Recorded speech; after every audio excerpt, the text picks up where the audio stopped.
Hey guys, Assalamu alaikum warahmatullahi wabarakatuh. Welcome to Learn with Ashley. Okay, today we're gonna start our grammar part, that is parts of speech. First of all, we have to consider the definition of parts of speech. So let's start. Words are divided into different kinds according to the work they do in a sentence. जो अल्फाज होते हैं वो sentence के अंदर जो काम कर रहे होते हैं उसकी वजह से वो डिवाइड होते हैं डिफरेंट पार्ट्स में. The different kinds of words are called parts of speech. और वो जो डिफरेंट पार्ट्स में डिवाइड होते हैं उन्हीं पार्ट्स को हम पार्ट्स ऑफ स्पीच बोलते हैं. Okay, so here are 8 parts of speech. First one is noun, pronoun, adjective, verb, adverb, preposition, conjunction, and interjection. Okay, first of all, we do definitions with examples of these parts of speech. Okay, first one is noun. Noun means naam, ism. Noun is a naming word. It can be the name of a person, place, animal, or thing as table, loin, school, boy, etc. Noun से हमें याद रखना है कि ये किसी भी चीज़ का नाम होता है, चाहे वो कोई जगह है, कोई शख्स है, कोई जानवर है या कोई चीज़ है. एनीथिंग जिसका कोई भी नाम है जिसको हम उससे रिकग्नाइज करते हैं वो नाउन होता है. For example table, lion, school, boy etcetera. The next one is pronoun. Pronoun use होता है हमेशा नाम की जगह. प्रोनाउन नाम की जगह पे, नाउन की जगह पे ये यूज़ होता है. The pronoun is use as substitute for a noun और it is use in place of a noun. Pronoun क्या होता है कि ये नाउन की जगह पे इस्तेमाल होता है. For example Hamid is an intelligent boy, he always stood first in the class. Okay, like हमें कभी भी एक ही नाम बार बार लेना पसंद नहीं होता. हम ये नहीं कहते एक पैराग्राफ हम लिखेंगे, एक ऐसे लिखेंगे, उसमें बार बार हम एक ही नाम लिखेंगे. Like Hamid is an intelligent boy, Hamid always stood first in the class, या इस तरह के और सेंटेंसेस जिसमें हम स्टार्ट में हामिद यूज़ करें. अब हमने एक बार हामिद यूज़ कर लिया, उसी को रेफर करते हुए हम हामिद की जगह पे जो वर्ड हम यूज़ करेंगे उसको हम बोलेंगे प्रोनाउन. हामिद अब बॉय है तो इसकी जगह पे ही यूज़ हो रहा है. इसी तरह डिफरेंट नाउन्स के लिए डिफरेंट प्रोनाउंस यूज़ होते हैं. लाइक गर्ल के लिए शी, बॉयज़ के लिए ही, और किसी भी थिंग के लिए इट, एनिमल्स के लिए भी it. Okay, next one is adjective. खूबी और खामी. हमें किसी भी चीज़ की खूबी के बारे में, खामी के बारे में, अच्छी बात के बारे में, बुरी बात के बारे में हमें बताता है. It is used to describe a noun. ये हमेशा नाउन को ही डिस्क्राइब करता है कि नाउन कैसा है. अब नाउन हमने जैसे कि ऊपर पढ़ा था कि नाउन कोई भी प्लेस, एनिमल, थिंग, पर्सन कुछ भी हो सकता है. अब ये उन चीज़ों को जितने भी नाउन है उनको ये डिस्क्राइब जो करता है वो एडजेक्टिव है. जो उनकी खूबियों को बताता है, जो उनकी खामियों को बताता है वो एडजेक्टिव है. इट मॉडिफाइज द नाउन और pronoun by providing more information about its qualities और characteristics. For example pretty girl, red flower, 3 cats etcetera. ये नाउन को मॉडिफाई करता है या प्रोनाउन को मॉडिफाई करता है. ओके, ये इन दोनों चीज़ों को या तो मॉडिफाई करता है या उनके बारे में हमें मोर इन्फॉर्मेशन प्रोवाइड करता है. उनकी क्वालिटीज़ के बारे में, उनकी कैरेक्टरिस्टिक्स के बारे में कौन हमें इन्फॉर्मेशन प्रोवाइड करता है? Adjective. For example pretty girl, red flower. Okay, अब गर्ल है ये एक नाउन है, ठीक, और इसके साथ इसको जो मॉडिफाई कर रहा है, जो इसके बारे में बता रहा है वो ये वर्ड है. ये है प्रिटी, कि गर्ल जो है वो प्रिटी है, खूबसूरत है. तो अब ये जो प्रिटी है ये एडजेक्टिव है. Same as red flower. अब फ्लावर एक नाउन है, फ्लावर के बारे में बताया जा रहा है, उसका कलर बताया जा रहा है कि वो कौन सा कलर है, वो रेड कलर है, तो red is an adjective. The next one is 3 cats. Okay, here cat is a noun and the word that is modifying this noun is 3. ये हमें नंबर बता रहा है, इसलिए ये एक एडजेक्टिव है. Next one is verb. Verb mean काम.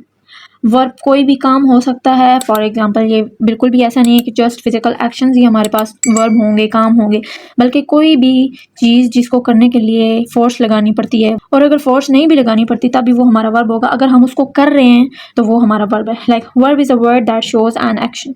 वर्ब एक ऐसा वर्ड है जो एक्शन, काम हमें बताता है.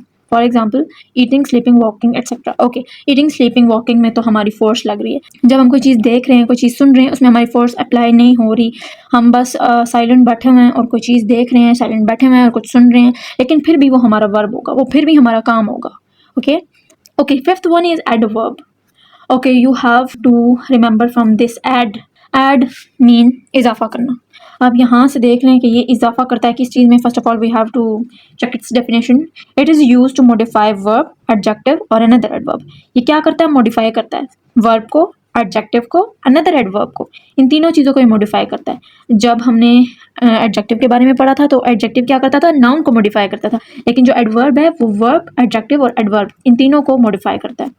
फॉर एग्जाम्पल हम कोई भी काम करते हैं. For example we are walking, लेकिन नहीं पता हम आहिस्ता चल रहे हैं, हम तेज़ चल रहे हैं, हम कैसे वॉक कर रहे हैं, किधर वॉक कर रहे हैं, कुछ पता नहीं है. But if there is a word that describe this verb then it is called an adverb. Like walk slowly, चल रहा है मगर आहिस्ता. वॉकिंग हरिडली, काम हो रहा है. हरिडली कैसे हो रहा है? तेज़ी से हो रहा है. स्पीक पोलाइटली, बोलो शाइस्तगी से, नरमी से. अब speak verb, politely adverb. Okay, और मोस्टली जो एडवर्ब्स हैं उनके साथ एल वाई लगता है, सबके साथ नहीं लगता बट मोस्टली एल वाई वाले एडवर्ब ही होते हैं। Okay, sixth one is preposition, जगह, position. This is a word position, यहीं से हमें पता चल जाना चाहिए कि ये पोजीशन को शो कर रहा है। किसकी पोजीशन को शो कर रहा है? It shows the position of a noun and we use it to relate a noun और pronoun to some other words in a sentence. Okay, ये तो हमें सबसे पहले तो हमें पोजीशन शो करता है नाउन की, नाउन कि नाउन किस जगह पे है, नाउन ऊपर है, नाउन नीचे है, नाउन साइड पे है, नाउन पास है, नाउन दूर है। ये हमें नाउन की पोजीशंस के बारे में बताता है। उसके अलावा हम नाउन को या प्रोनाउन को सेंटेंस के साथ या सेंटेंस में किसी भी वर्ड के साथ रिलेट करने के लिए यूज करते हैं। किसको यूज करते हैं? प्रपोजिशन को। For example, in, on, under, near, far, behind, beside, these are prepositions. In मीन अंदर, ऑन ऊपर, अंडर नीचे, नियर करीब, फार दूर, बिहाइंड पीछे, बिसाइड उसके साथ या साइड पे। So these are called prepositions. Part 7 is conjunction, मिलाना।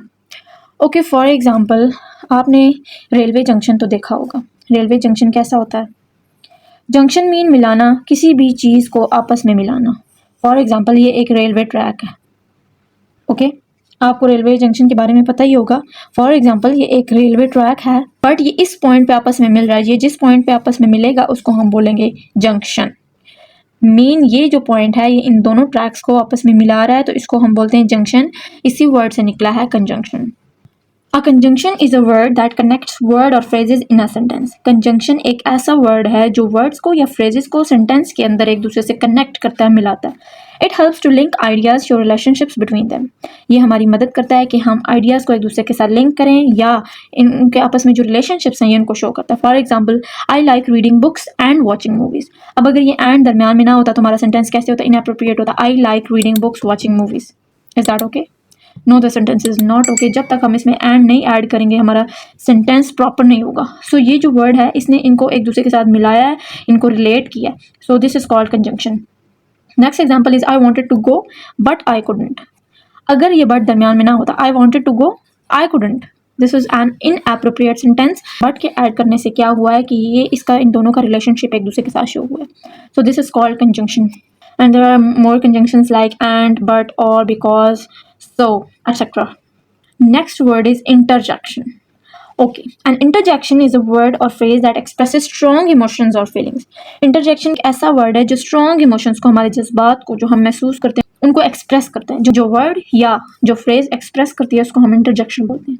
It is a part of speech that can convey surprise, excitement और anger. एक ऐसा part of speech है जो क्या बताता है कि phrase के अंदर surprise है, एक्साइटमेंट है, एंगर है, हैप्पीनेस है, कोई भी हमारा एक्सप्रेशन है उसमें, तो ये हमें इंटरजेक्शन उसके बारे में बताता है।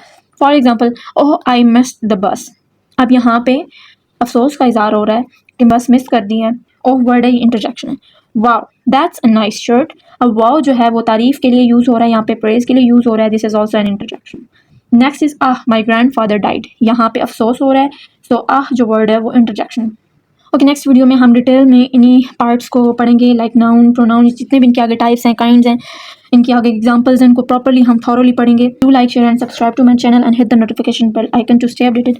Stay happy, stay blessed. अल्लाह हाफिज़।